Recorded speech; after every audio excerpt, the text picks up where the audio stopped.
Hai Hai guys, guys, selamat datang kembali di Alchemy of Good Deeds. pada hari ini kami sedang berada di Yayasan Rasulullah Shallallahu Alaihi Wasallam. Mau tahu kalian hari ini kita akan ngapain aja? So just keep watching guys.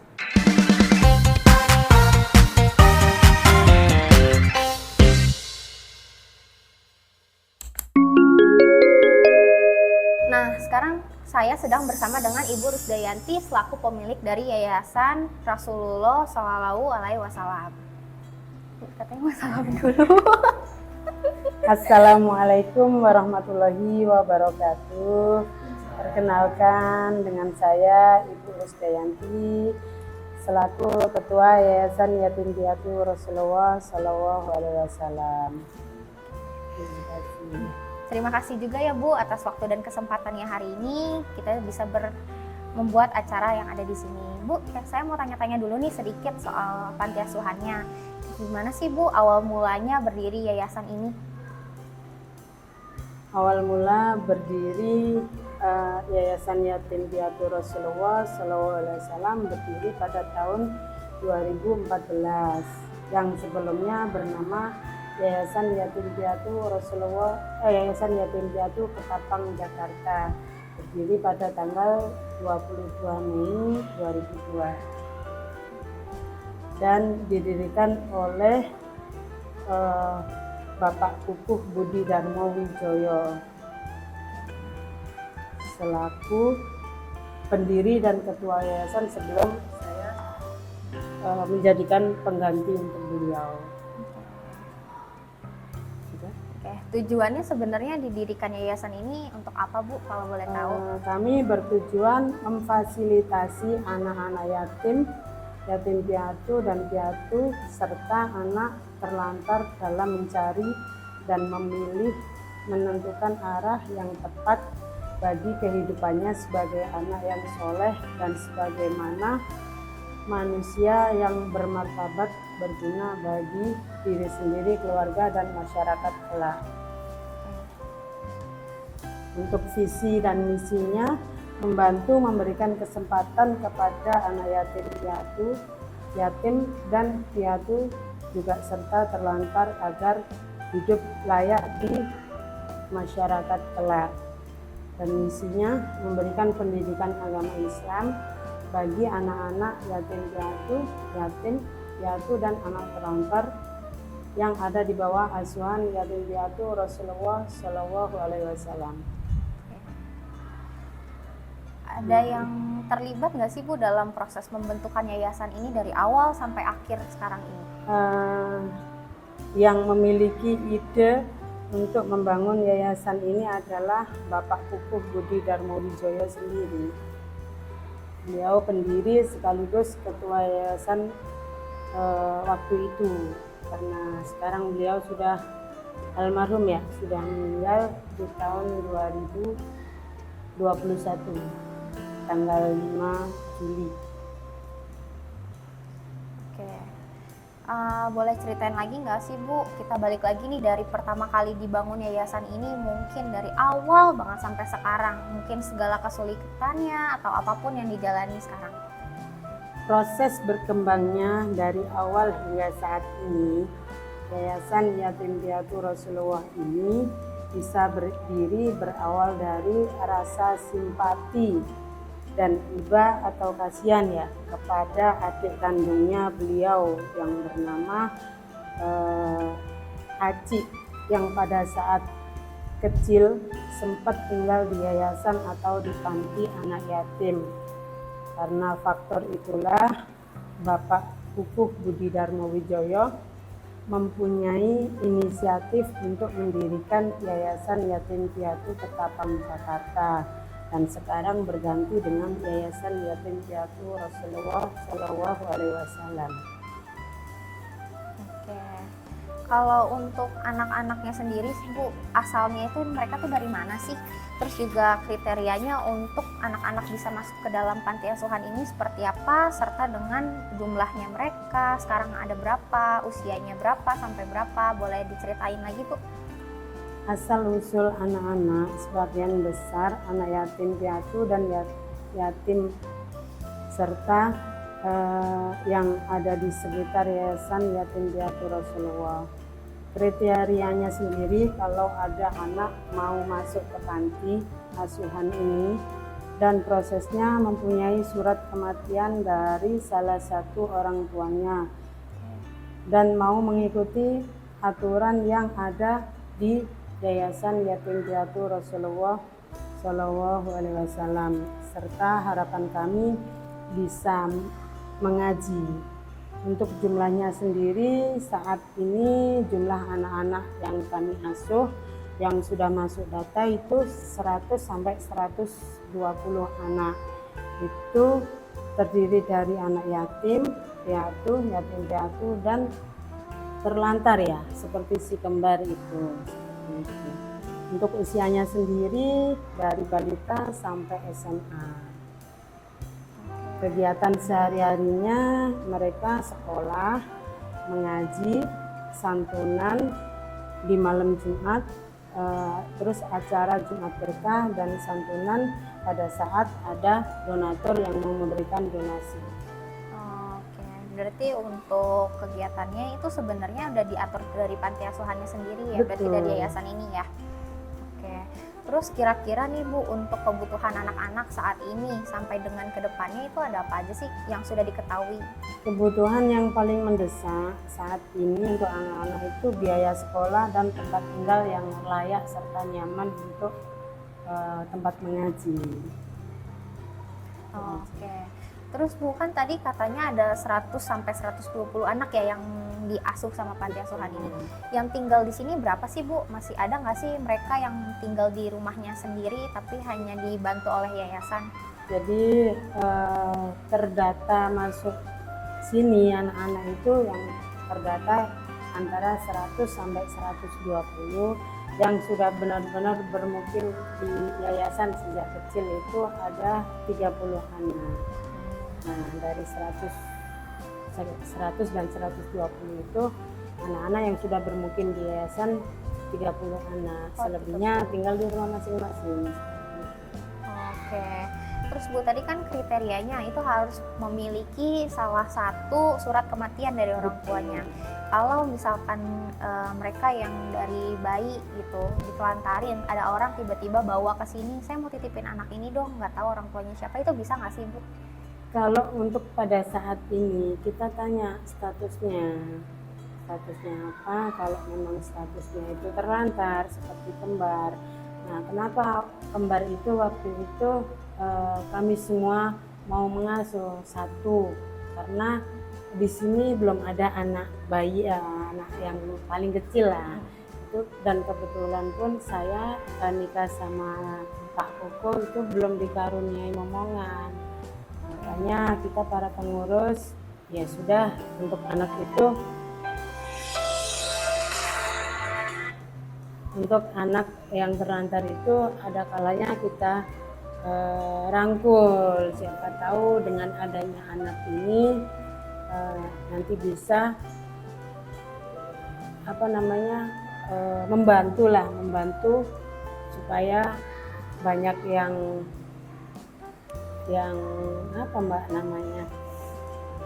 yang mengasihi mereka seperti itu. Terus juga untuk pengurus di sini itu boleh diceritain dikit nggak sih Bu, kayak ada jumlahnya berapa, terus untuk pembagian tugasnya seperti apa gitu. Apakah mereka tinggal di sini atau mereka pulang? Kalau untuk latar belakang pengurus sendiri, sebagian besar adalah orang yang berjasa dan berjuang mendampingi atau membantu pendiri Yayasan Yatim Piatu Rasulullah saat ini. Untuk jumlah pengurusnya ada 7 dan 3 karyawan. Jadi semuanya totalnya ada 10 ya. Oke. Untuk peran atau pembagian tugasnya sesuai dengan yang ada di keterangan notaris. Oke. Hubungan pengurus dengan anak-anak alhamdulillah sangat erat dan sangat harmonis. Pengurus mendampingi atau sebagai orang tua pengganti pada saat di yayasan.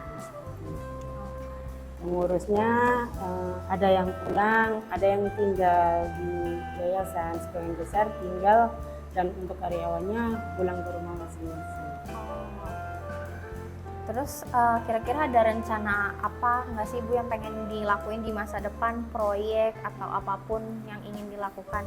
Kalau untuk rencananya, kami berharap dan berdoa semakin banyak donatur yang memberikan donasi di Yayasan Yatim Piatu Rasulullah agar senyum anak-anak itu ada di bawah asuhan kami semakin lebar atau bertambah senang ya, serta tempat untuk mengaji dan santunan yang ada di lantai 3 saat ini yang kita pakai untuk rapat ya ini. Itu di lantai 3 cepat terrealisasi atau cepat selesai karena pada saat ini tahap pembangunan masih berlangsung dan sangat-sangat membutuhkan banyak dana untuk menyelesaikan bangunan yang sempat tertunda. Mungkin nanti bisa dilihat bangunan yang saat ini kami sangat-sangat membutuhkan uluran tangan dari para donatur. Oke, berarti abis ini kita boleh keliling-keliling ya Bu ya untuk silakan. melihat. Oke, untuk pertanyaan sih cukup Bu, segitu aja sudah sangat terjawab dari awal sampai akhir berdirinya sampai saat ini gitu ya. Terima kasih juga ya Bu ya. Baik, saya juga terima kasih dari pihak HRD Biru ya sudah menyempatkan waktunya untuk hadir dan berkunjung ke Yayasan Yatim Piatu Rasulullah Shallallahu Alaihi Wasallam. Kami akhiri sampai di sini. Terima kasih. Wassalamualaikum warahmatullahi wabarakatuh. Ya, Waalaikumsalam. Mungkin Kak bisa saya kenalkan anak-anaknya satu persatu. Ini namanya Naora Sentosa. Ini anaknya berumur 7 tahun. 7 tahun, sekolahnya di SD 13. Terus yang pakai kopiah hitam berdiri nak, itu bernama Ahmad Fadlan.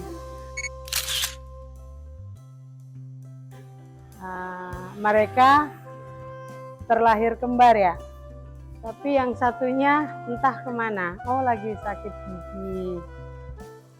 Saya rawat dari bayi umur 5 hari sampai sekarang umur 7 tahun lebih. Sekolahnya sekolah di SD Petojo Utara ya, SD 013 Petojo Utara, kelas 1 SD. Terus untuk yang ini bernama Amira, kelas 2 SD, sekolahnya di Al Irsyad. Sekarang di SD 13. Sudah berpindah di SD 13. Tadinya sekolah di swasta di SD Al Irsyad di sebelah Hotel Merlin Park. Nah, terus itu si Akila kelas 4 ya. Kelas 4 SD, sama sekolahnya di SD 13 juga. Nah, kebetulan anak-anak ini sekolahnya masih satu RW ya, jadi masih bisa dipantau dengan setiap mereka sekolah gitu, nggak jauh dari yayasan tinggalnya, jadi masih bisa terpantau lah dari kita.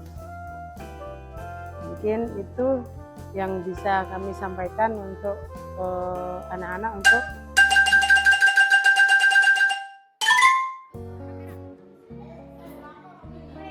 Nggak boleh lihat, udah. Kamu boleh memperagain, boleh bersuara tapi nggak boleh sebutin ya. Oke, silakan bermain.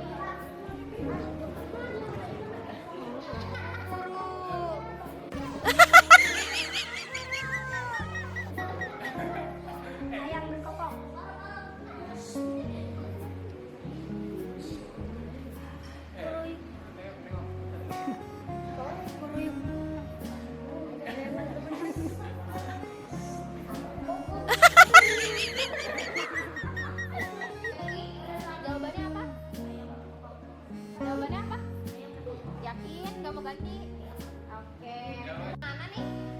semuanya.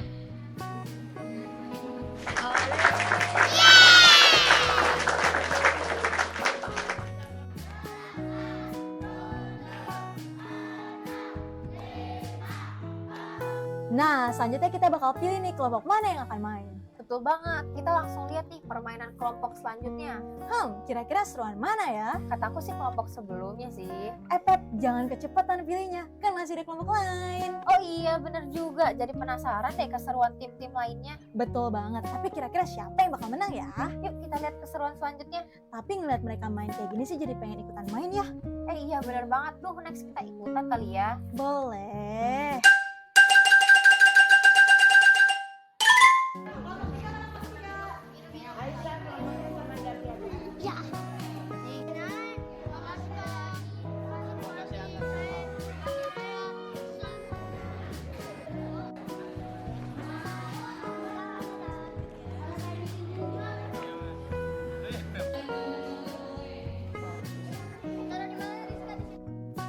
Selanjutnya kita ngapain nih Besti? Nah, selanjutnya kita bakal bikin kerajinan kreatif.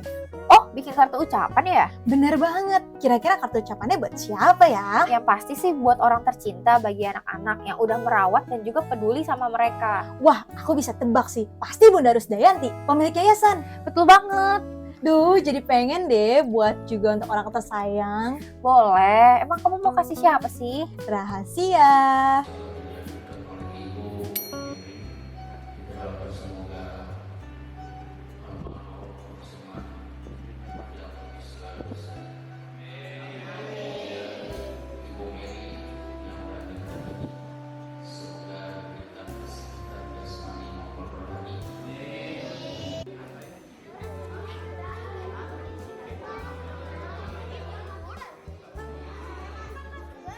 Assalamualaikum warahmatullahi wabarakatuh. Kami dari Yayasan Yatim Rasulullah SAW mengucapkan terima kasih kepada PT Kidul Home. Semoga sukses berkembang selalu. Seiring perjalanan kita penuh tawa dan keceriaan di panti asuhan, banyak pelajaran berharga yang dapat kita ambil. Melihat semangat anak-anak dan kegembiraan mereka dalam setiap aktivitas, kita belajar tentang arti kebersamaan, kegigihan, dan kebahagiaan dari hal-hal sederhana. Mereka mengajarkan kita tentang keikhlasan dalam berbagi, kasih sayang, dan semangat pantang menyerah. Namun, tak luput dari kesalahan yang mungkin terjadi dalam perjalanan kita bersama hari ini. Mungkin ada kata-kata atau tindakan yang kurang tepat dari kita. Oleh karena itu, dengan tulus kami meminta maaf atas segala kehilafan tersebut. Semoga kesalahan tersebut dapat menjadi pelajaran berharga bagi kita untuk lebih bijaksana, lebih peduli, dan lebih pengertian di masa yang akan datang. Terima kasih kepada pemilik, pengurus, dan semua yang telah berpartisipasi dan mendukung acara ini. Mari kita terus menjaga semangat kebaikan dan kebersamaan serta terus memberikan kontribusi positif bagi sesama.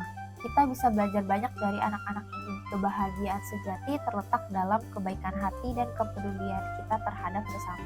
Kita pause dan kita Sekian acara kami hari ini. Terima kasih kepada Yayasan Rasulullah SAW dan juga Ibu Rusdayanti dan juga para pengurus karena telah menjaga dan mengurus anak-anak yang ada di sini.